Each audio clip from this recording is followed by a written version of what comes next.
Hello viewers, this is Emil, the Wizard Guy. In today's video, we are going to learn how to insert watermarks in specific pages. So here is my document. I have some watermarks here.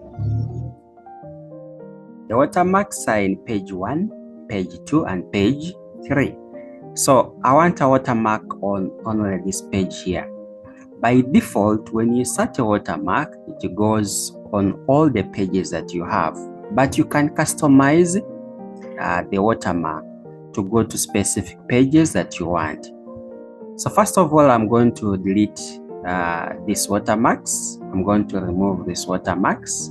Then we insert a fresh watermark. We go to design, tap design, go to watermark, click on remove watermark. So I have no watermarks here.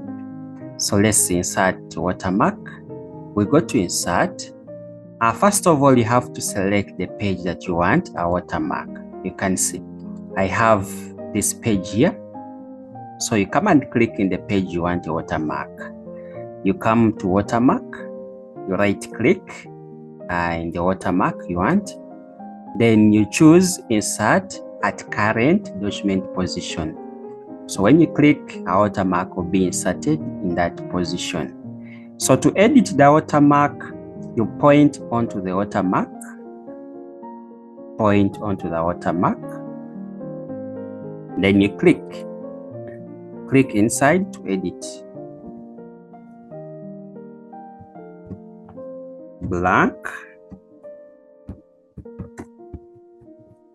page.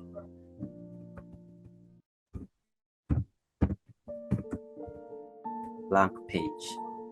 To edit the watermark, you right select, then you go to home, you pick the color, you can change the font style, you can even increase the font size.